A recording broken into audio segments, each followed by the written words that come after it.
Hello and welcome to today's webinar hosted by A10 Networks and IPClear, where we'll be presenting a strategy to create a new source of revenue by monetizing your IPv4 assets. My name is Paul Dragan. I'm a solution engineer here with A10 Networks. And joining me on the call today are Mark Albert, CIO of DeSales in Center Valley, Pennsylvania, one of IPClear's first customers. John Brzezowski, co-founder of IPClear and former chief network architect at Comcast, leading the IPv4 reclamation and IPv6 transition project. And Mark Ewan, sales leader at IPClear with a strong background in technical platforms. You'll notice that today that you are muted. Please put any questions that you have along the way in the chat, and we will unmute at the end for some Q&A. So on the agenda today, we're going to begin with a brief overview of the A10 carrier grade NAT solution and how it differs from traditional firewall PAT, and move to the IPClear solution with customer success stories, and conclude with the Q&A roundtable. Let's begin. So when will IPv4 die? Right? We've been asking that question since 1995, when IPv6 was first introduced, about a year before I got started here in IT.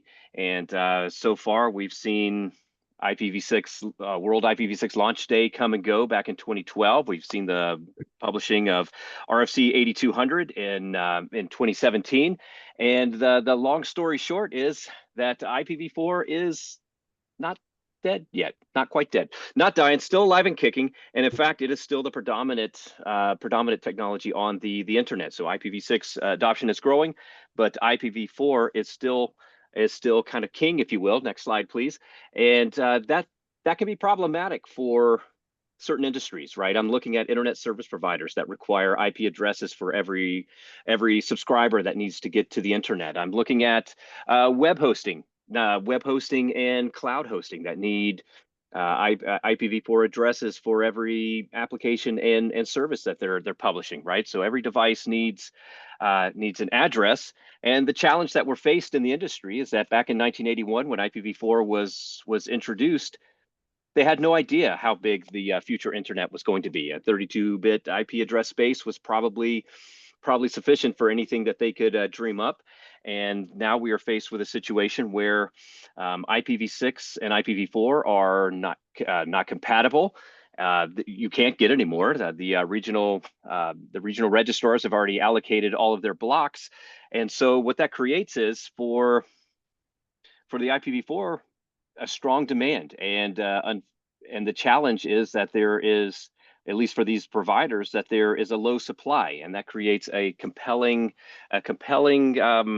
opportunity for anyone who has IPv4 blocks to spare. Next slide, please. Right, so backing up a little bit, we know IPv6 is the future. That's where we're headed. IPv4 is current, and these are going to coexist for years. So we need a way for them to play nicely together, and that's what I'm going to talk to you about here for a minute. But at the heart of it, right? At the heart of it is the story of IPv4 preservation. We want to be as efficient as we can with our deployment of IPv4 blocks, and what I really mean for that, right? Let's remove all the mystery. Is I'm looking at the way we describe connections, right? Most connections are going to be TCP or UDP based, and we describe these connections in terms of source IP, source port, destination IP, destination port. So let's focus on that source IP and source port. Well, when we make a connection, initiate a new connection, we're assigning a source port is one of a range of, I mean, technically there's 65,536 ports there, but we don't use the first 1,024 of them. So there's really 64,512 ports. Let's just round that down to 64,000 for easy math, right? So when we allocate an IP address, we're really allocating somebody the use of 64,000 ports, which begs the question, do they need 64,000 ports? And the answer to that is no. What we find when we deploy, A10 Networks deploys CGN solutions globally, is that as high as 95% of your user base is going to fit comfortably within 1,000 ports of worth of allocation, right? And anyone who needs more than 1,000 ports, it could be a power user. And as likely as not, they're infected with some kind of malware, and they need to call the Geek Squad, right? So let's focus on like say the 95, 96% of your user base that's going to fit comfortably within 1,000 ports. That means if I divide that 64,000 ports by 1,000, I can put 64 users on each IP address, um, with with fair use, right? The power users don't get to use all the resource, and that allows me to take a say a /24, create a NAT pool with 250 addresses, and I can now service 16,000 users with a single /24. With the power of a CGN solution, I've stretched that /24 out into a /18, which means I don't need as many IPv4 addresses to accomplish the same goals in my network, and I can reclaim network space, right? So next slide, please. So how do we do that? At A10, that's with our carrier grade NAT solution, right? So we're going to support more users with fewer IP addresses. We're going to ensure application reliability and security, right? If apps broke and weren't secure, we'd be out of business. And finally, we're going to layer on flexible deployment options for the IPv6 migration. Next slide, please. Right, and what that looks like, let's focus here on the left. The Thunder CGN appliance, this can be hardware or software, it's going to look and feel like a router. It's going to be a router with two interfaces that's going to sit between your IPv4 internet and your internal resources. And within that NAT device, let's look over to the right-hand side here, there's going to be this matrix of transition technologies, right? And what this really is a set of NAT technologies that whether I like to think of it like that power adapter you buy before you go travel to Europe that's got all the different plugs on it. So whether your user is in IPv4 or IPv6 space, whether your access core is in IPv4 or IPv6 space, and whether the destination that you're targeting is in IPv4 or IPv6 space, we've got a translation that gets you from point A to point B. All these technologies are inclusive as part of the solution. You don't need additional licensing to run them, and you can run more than one at a time, right? So uh, try not to get too technical. This is what I'm describing when I say a CGN solution and where it goes in your network. So let's keep going. So at this point, normally the question I get is, but what about the gamers? What about logging and LEA compliance? Yeah, thank you. What about breaking applications and scale and security? So for the gamers, they're usually the loudest ones because they don't believe that their games and their apps will run behind a NAT. I got news for them. I've been doing this at A10 Networks for 9 years. I've never had a single customer, whether it's one of my higher ed customers or one of my internet service provider customers, come back and tell me, hey, this game doesn't work. And the reason is if we look here on the left, when we NAT going outbound, we can do, let's say we're going from 192.168.1.1 port 2222. We're going to preserve that source port when we NAT to the 203.0.113.11, but we're going to have that source port preservation. We can also do source port reuse going to different destinations. But look at that green line coming down there where it says EIF feature. This is what makes it so much different from a firewall-based NAT. A firewall-based NAT or PAT, it's going to do that NAT in the outbound direction, but what a CGN will do is once that source address and source port tuple are known in the state table, the 203.0.113.11 port 2222, it will now accept unsolicited new inbound connections to that IP address and port and NAT them internally to that 192.168.1.1 on port 2222, right? Your Fortinet's not going to do this. Your Palo Alto, your Checkpoint, whatever your edge firewall, it's not going to behave this way because it's going to have rules for new inbound connections. This is part of what makes CGN different from a traditional router or firewall-based NAT and why it runs as a separate appliance in your network. So the gamers, we got you covered. Logging and LEA compliance, LEA, law enforcement agency, right? So we have the capability to log every session from every user, every second of every day. We can customize that logging. We can reduce that logging, right? We have methods for that, right? So you're going to be able to respond to law enforcement subpoenas. You're going to be able to do your troubleshooting. As far as breaking applications, most applications, if they're well written, do not break through a NAT, right? That's the long and short of it. We all operate our laptops from home on RFC 1918 space. We all operate at the coffee shop or at the airport on a Wi-Fi. we all use applications every day, and we're going through a NAT, and and they don't break. Where applications do break is where they haven't adhered to proper programming practices, right? Think of the OSI model, and you have the application layer has knowledge of the IP address down at the network layer, and so when that changes in the middle somewhere, that can break. We have techniques we built within into the CGN to respond to that. So for the most part, applications are not going to break. If they did, we would be out of business. And finally, what about scale and security? Well, from scale, we have scale for any network.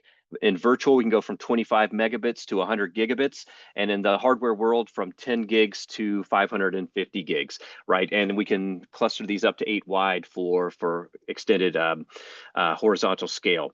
The last note here, when it comes to security, is we're talking about CGN today. One of the other lines of solution that A10 Networks brings to the market is full network DDoS detection and mitigation. And from the research and development that has gone into that solution, by the way, used to protect one of the largest cloud providers worldwide.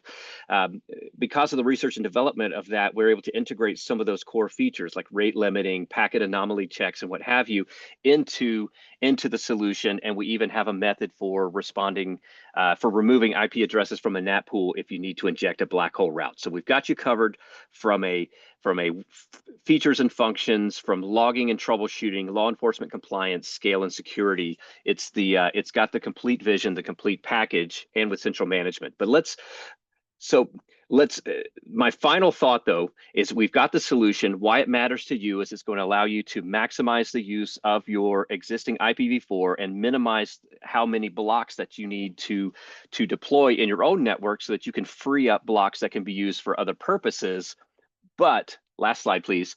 But the time to act is now. What we have to remember is, I don't want to create false urgency, but the reality of the situation is, as IPv6 adoption increases, it is inversely proportional to the demand for IPv4. So when we are talking about IPv4 in the context of monetizing those assets, the time to act is now.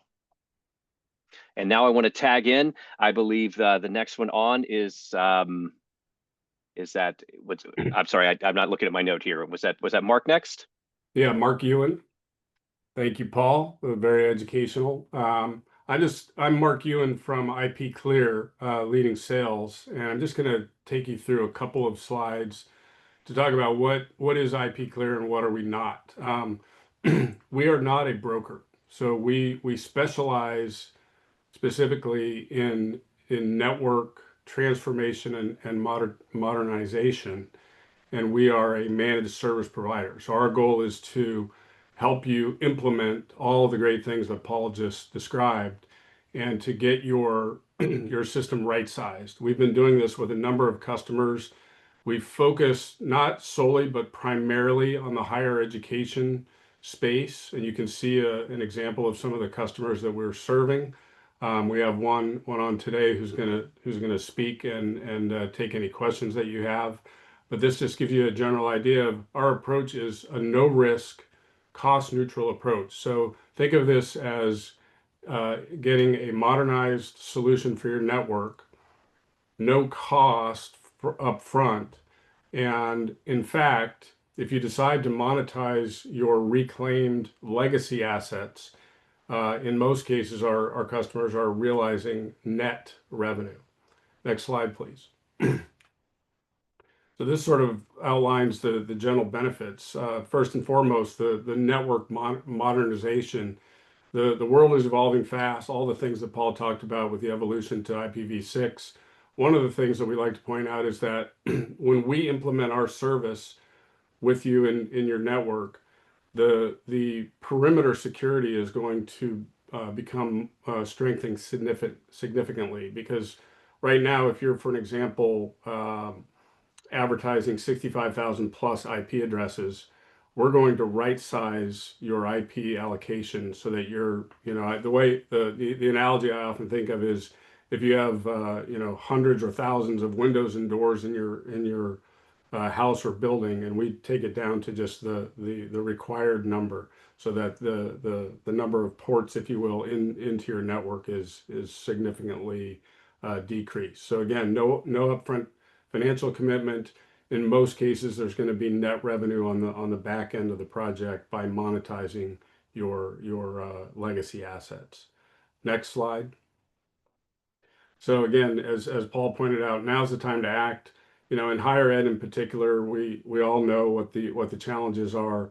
The opportunity that we present is not only bringing your network into a kind of transformation and modernization, but while the IPv4 market is still strong, because again, no one has a crystal ball. We don't know where the value of this asset is going.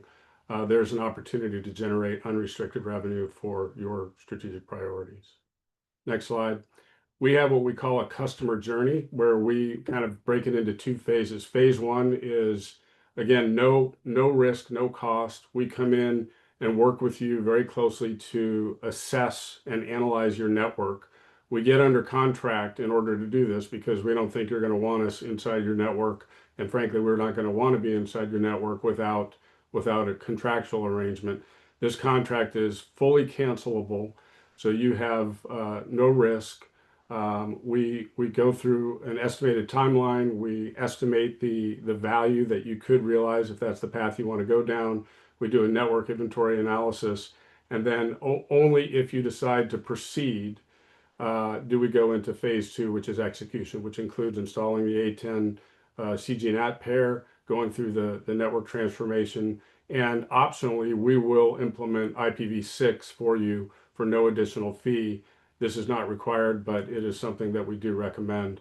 Part of the value that we bring in the customer journey is the glide path of working with the American Registry for Internet Numbers, ARIN, which will implement the reallocation and the transfer of any assets that you decide to monetize. Next slide. So again, it's a turnkey managed service. We leverage our own internally developed platform to deliver this service to you. We do no mass renumbering, which is something that we can talk about a little bit more here. We typically allocate a timeline of about 4 months. We can move much more rapidly if it's important to you, and we've done this in the past with some customers. And we can make it last longer. It really depends on how quickly you want to move. But we call this accelerated asset recovery. So we're doing this at a rapid pace. And in the bottom here, we talk about what's negligible in this process. Well, number one is the disruption to your network. We leverage an incremental process with no flash cuts. So we do everything in small bites, working with you to ensure that there is no disruption to your network. As Mark Albert will point out, this is a very important part of the process for him. And we really do all of the heavy lifting. The requirement from you and your team is minimal. We ask for maybe a once a week contact with one of your network administrators to do a 15 to 30-minute check-in. And that's pretty much it. Next slide. I'm going to hand it over to Mr. Mark Albert, the CIO of DeSales University. Hi, Mark. It's a pleasure to be here. So I just wanted to sort of set up a little bit about what we did here at DeSales and how it worked for us. It all started, we would get those emails, oh, your IP space has value, they all looked about as trusting as, any other unsolicited email on the internet. But as we started looking into it, we did realize that the IP addresses did individually have a value. And when you've got a /16 and you've got 65,000 addresses, and at the time they were selling at $50 a piece, yeah, there is value there. So with that, we started reaching out to the brokers that were reaching out to us. And as we were engaging with the brokers, we weren't necessarily feeling like we were coming away from the relationship clean. I'll just put it that way. It just, we ended up picking one of the brokers, and in meetings, the individual wouldn't pay attention. You could tell he was multitasking, and it just felt like things weren't going to go well with that relationship. Then that individual introduced us to IPClear, and in the conversations with IPClear, we started feeling like they actually had the university's best interest at heart. Those that know me, you can check me out on EDUCAUSE and what have you. I'm more likely to toss a vendor to the curb than I am to sing the praises of a vendor. So I'll just set that right there. So once we started talking to IPClear and started feeling like there was something a little bit more positive to come out of this, we started working with them on a statement of work, and they were very good about collaborating on that statement of work, because at the end of the day, the last thing I wanted in the statement of work was that the sales determined when the project was over. So it was us saying, yes, we're done and we feel comfortable with what's going on. So we started understanding what the value was going to look like. We started understanding what our IP space usage was. We were using about 10,000 IP addresses of our allotment. And honestly, we weren't using them well. I think about this as a real estate transaction. When you got 65,000 square feet, you just put everything in all over the place. Every room gets something. And we really didn't use our 65,000 square feet very well. It was cluttered. We had the DMZ at one end, the firewall and everything in between. And so we started working with IPClear to get our stuff cleaned up. We started wondering, okay, are we going to have to lease back some of our IP addresses from whoever buys them? And it was IPClear that introduced us to the idea that we could get a /24 at no charge from Aaron as part of this project. So we, not only were we able to sell our 65,000 square foot McMansion that we weren't using well, and we would get the perfect size 256 square foot tiny house that was perfect for what we needed. So they helped us get that 24. And then we started understanding how this whole process worked. We needed to get one of our 18s clear. And that wasn't too hard, one in the middle, because IPClear introduced us to a buyer, and then the relationship was with us and the buyer, and they were buying the whole 16, but they would take it in 4 tranches. So we just needed to get that first 18 freed up, and that triggered the Aaron release of the new 24 for us. But then IPClear helped us navigate that ticketing system within Aaron to make that transfer take place. And as every transfer took place, the buyer would transfer the money straight into our bank account, equal to 1/4 of the total agreement.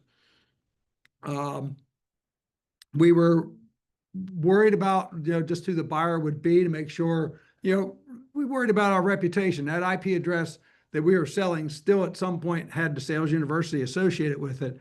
And I can tell you that it was bought by one of the largest IP owners in the world, and reputationally, no concerns whatsoever.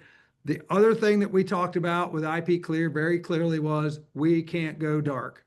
We cannot lose our network during this process. The people at IPClear completely replicated our network in their virtual network. So they were able to model things for us without us, basically pulling a plug saying, let's see what this does. And so we did this during the semester, during business hours. And we actually had a major cutover the week before the last week of classes in the fall semester. So coming up on a couple of years ago right now. And the campus knew nothing happened. They were completely uninterrupted by this process. The buyer was willing to go 18 months for us to transition all of the addresses. We wanted to do it a lot faster than that. One, I wanted to keep it all boxed into one fiscal year. I did not want to cross fiscal years, because in working with the finance team, we just wanted to make sure that it didn't look like a repeatable event on a fiscal um, spreadsheet from an audit perspective. And we were actually able to do everything in about a 5-month window. And we could have done it in a month less, but the one guy I have on the team that is our network guy, he took a month off to go back home to the Philippines to take his children to meet their grandparents and everything. So great. And we told him, go. We've got, everything under control.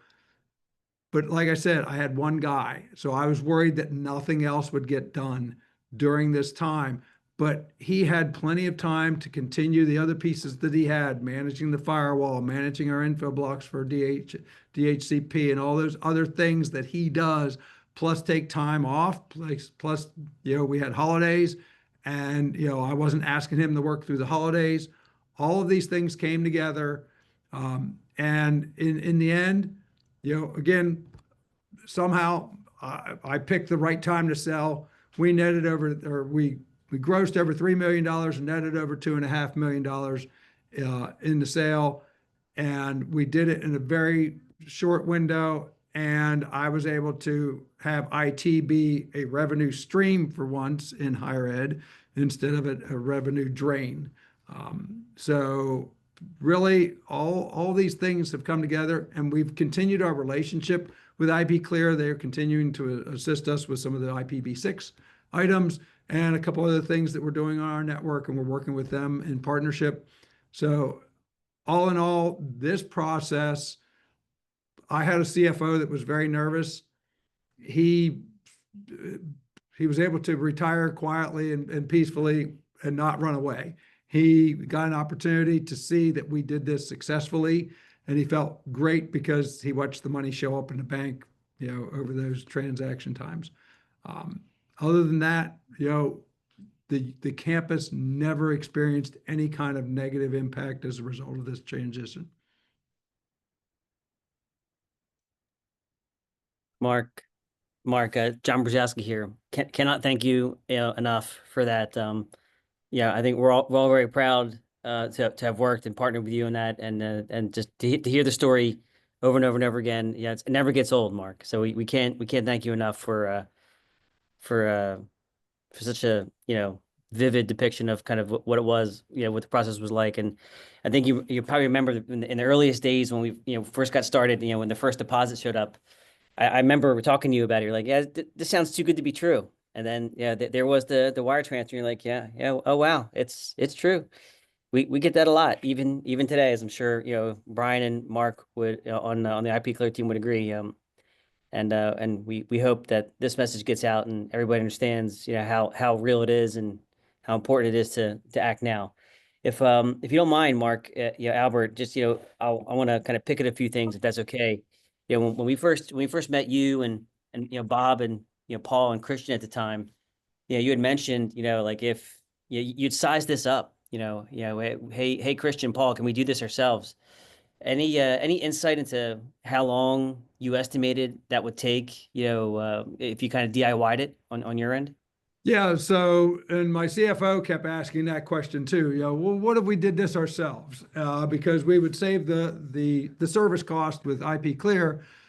So we did some analysis, and we determined it would probably take us about 18 months, and that's all that we would be doing in that 18 months from a network perspective. So not only would it take us 18 months, but that meant everything else that we wanted to do on our network would get pushed 18 months.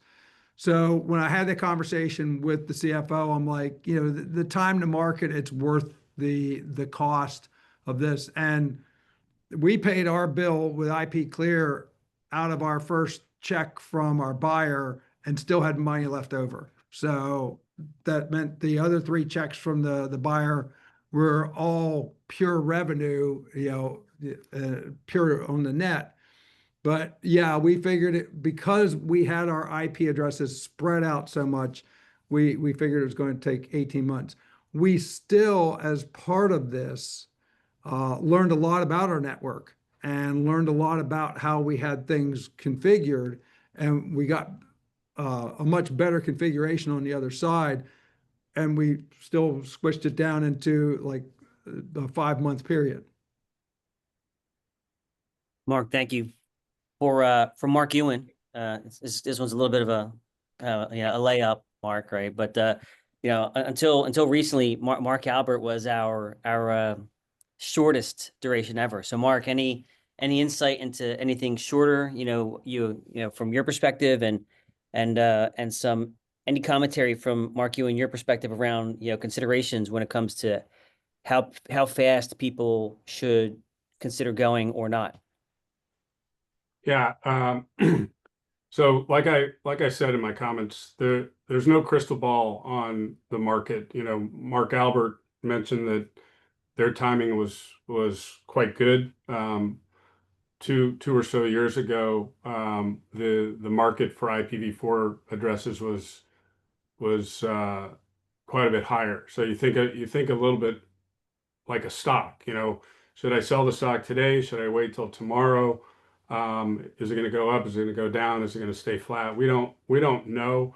The one thing that we're pretty sure of, per what Paul talked about, is that IPv6 is not slowing down. There will come a day where IPv4 is less needed in the world, and that day is not today. We don't know when that's going to be, but we have seen pressure on the price of IPv4 addresses, and it's lower than it was when Mark Albert sold his. So the question is, does it make sense to put yourself in a position to monetize if the price does go back up a little bit?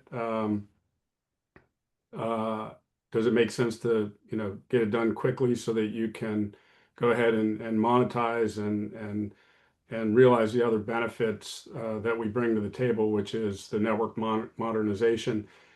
One thing for sure in the world of technology is that evolution, the evolution of our technical worlds is not slowing down, particularly when you think about things like AI.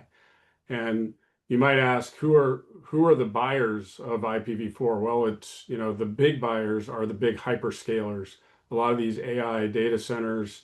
But there's a very long tail of anyone who's putting out a service where they want that service on the internet to be globally routable needs IPv4 today, and may not need it at some point in the future, but still today, while there's this sort of coexistence of IPv4 and IPv6, you still need IPv4. And the one thing that's pretty clear is that the entities that we're talking to, largely higher ed institutions, certainly don't need the legacy allocations that many of them have that date back, quite some time.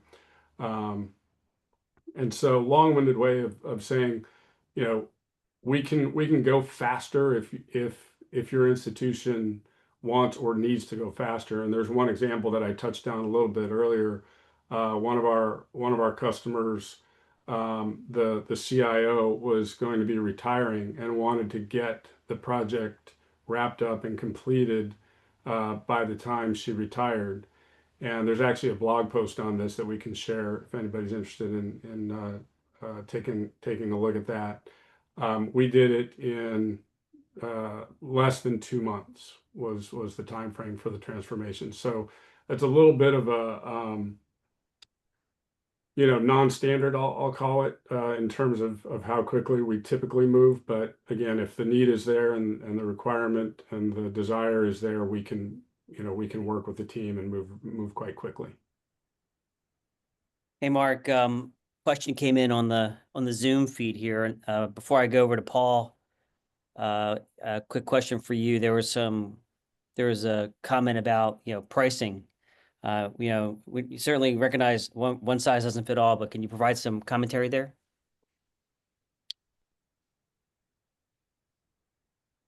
Mark Ewan.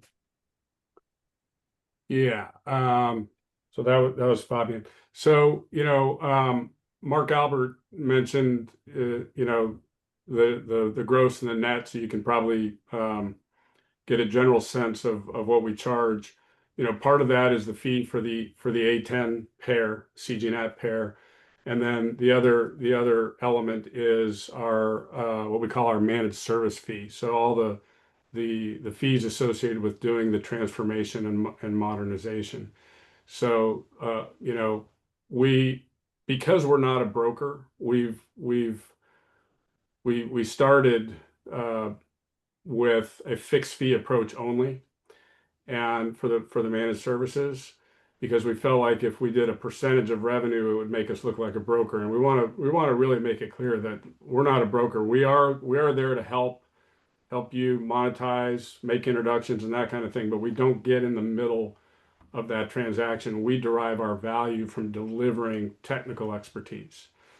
And but that said, given the fact that the value of IPv4 addresses has been on a decline, we've been asked, pressured, if you will, by prospective customers and now customers to offer a percentage-based model. So a good way to think about it is that we charge a flat fee for the A10 hardware, and then either a fixed fee or a percentage-based model on the managed services. We'll work with the institution to figure out what feels better for them in that context.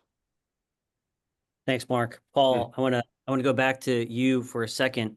I'm sitting in a room of some of my favorite A10 people here, so you'll be, we're all in good company here. But one of the things that we're all here together for today is, hearing a lot about A10 on the security front. One of the things that we've talked to Mark Albert and many other customers about over the years is, our capabilities of A10 far beyond CGNet. I mean, I have a very long history with the company, going back to my my days at Comcast, and former CEO, et cetera. I remember the long time ago, right? But so much has evolved on the A10 front. Paul, can you elaborate a bit on so once we have CGNet in place, care of A10, what else can we do on the security front, right? I think you kind of you did some mention of DDoS and some other things. I think it'd be helpful for you to maybe elaborate a little bit on kind of what else, right? Sure. Thank you. Thank you, John, for the question. Right. So on the security front, on the CGN itself, the CGN can be deployed as a standalone platform, but it can also be deployed as part of our converged firewall, right? That's where we can actually converge a firewall, a very high scaled firewall with the CGN. We can even do policy-based NAT at that point. Some very interesting solutions. But branching out to our other solutions, right? I mentioned that we do a full network DDoS detection and mitigation platform. This one we protect. If I name drop a little bit, we protect Microsoft, all of Azure worldwide from volumetric DDoS attacks. But that product actually exists because Microsoft asked us to build it for them, but we offer it to the market for anyone who has a need to detect and mitigate DDoS. We can do TLS inspection if you have a need to see what's inside of an encrypted stream, like you have users, they're going to the I don't know, some kind of websites on the internet, and maybe you have some tools, some alphabet soup of tools, DLP and IDS and IPS and all of these tools here. They're blind to encrypted traffic, right? So we can actually decrypt that traffic. It's kind of a sanctioned, lawful man in the middle that will deploy into your network to decrypt that traffic, run it in the clear through your tools, let you see all the client requests, the server response. Then we'll button that back up, we'll re-encrypt it and send it on. And then coming soon, the next big thing coming from A10 is our AI firewall, right? So stay tuned. There are lots of press releases coming out. Everyone's building their large language models and their AI workloads, and there are security concerns there, right? And that's coming new from A10 is how to protect that as well. Similarly to the way you might do with a web application firewall with your web applications, you're going to need an AI firewall for your AI enabled agents. Paul, thank you. Thank you so much. On that note, I'd like to pivot back, Mark, with, maybe Mark Albert, with kind of a question that we could use to kind of bring us home here. It was our pleasure. I mean, you and your team were absolutely amazing to work with, and You made it, you made our job, very, very easy to be helpful to your team and to Sales University. When we first, stepped into your environment, having been involved with networks of all shapes and sizes throughout, my 30+ years doing this, there's always opportunities for improvement, right? And I think what we always appreciate about our engagement with you and your team was the open-mindedness about things that we, hey, if there's something there that we need to address, let's do it, right? Any kind of parting thoughts for us all around, like, tangential benefits, speed, security, things of that nature that you felt that the university benefited from, after our work together? Yeah, glad to sort of talk about some of that. So, as I sort of mentioned a little bit earlier, we learned a lot about our network, and part of that was because you guys were really helping us understand how our network was built. I mean, our network evolved over 30 years, and it wasn't necessarily 30 years of best practice. It was probably even 30 days of best practice. And as a result, we ended up with a lot of things that, from a network security perspective, we're probably very loose. And by working with the guys at IPClear, we were able to better understand what needed to be public facing, what didn't need to be public facing, where there were some things like we had printers pointing to the public, right? I forget, John, how many we had, but it was a lot. And those are types of holes in your network security that get compromised. And previously there had been an event here on campus in terms of a compromise of a domain controller and some information.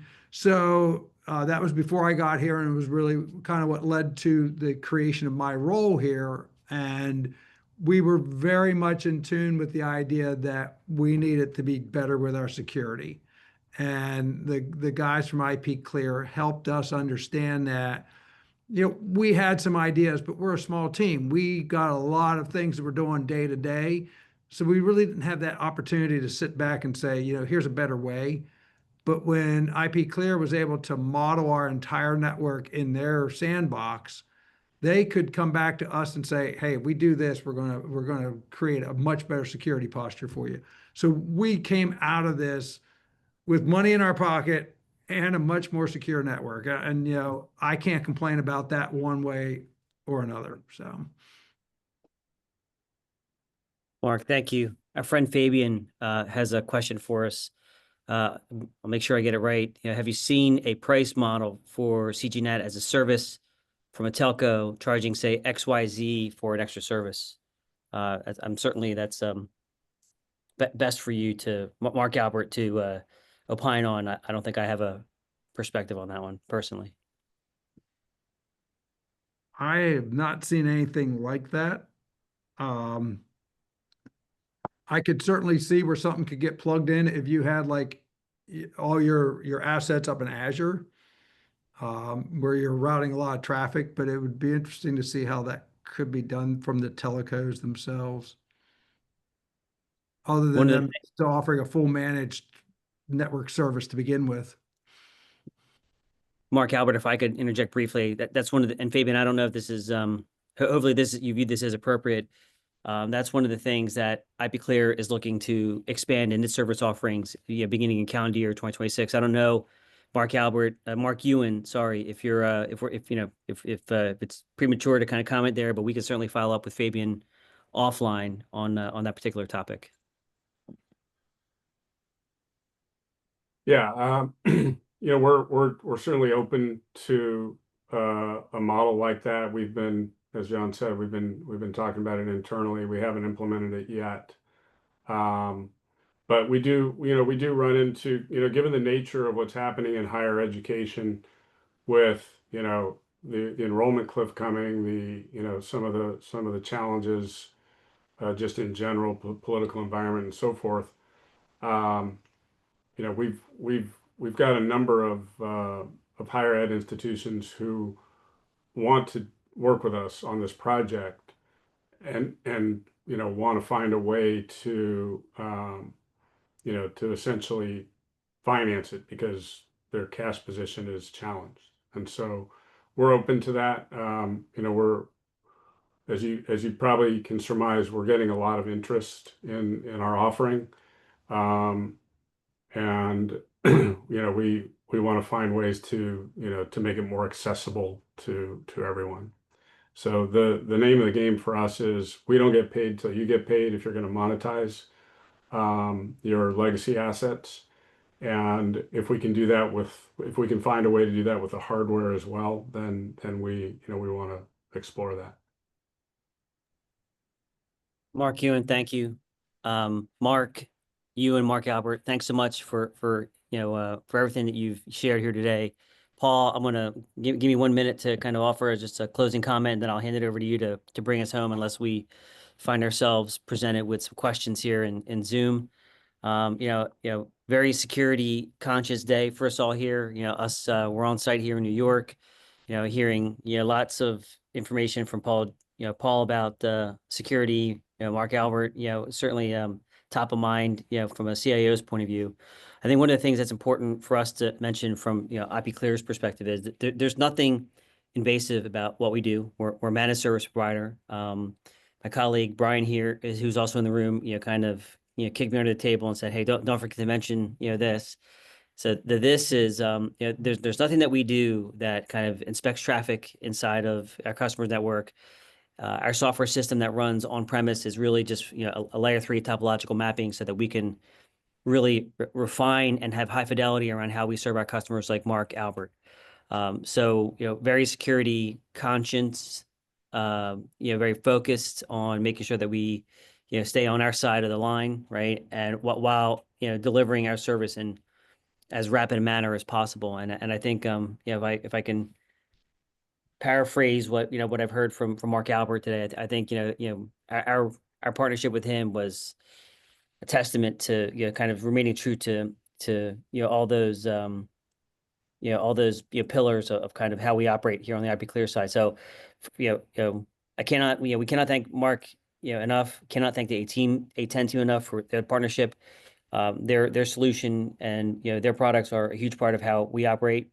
With that being said, Paul, I'll turn it over to you so that you can bring us home. All right, thank you, John, and thank you, Mark Albert, and thank you, Mark Ewan, for joining us today for this webinar. Thank you, everyone who has taken time out of their day to join us today. I hope you all have learned something, have found this informative and valuable, and we all look forward to partnering with you in the future. Thank you.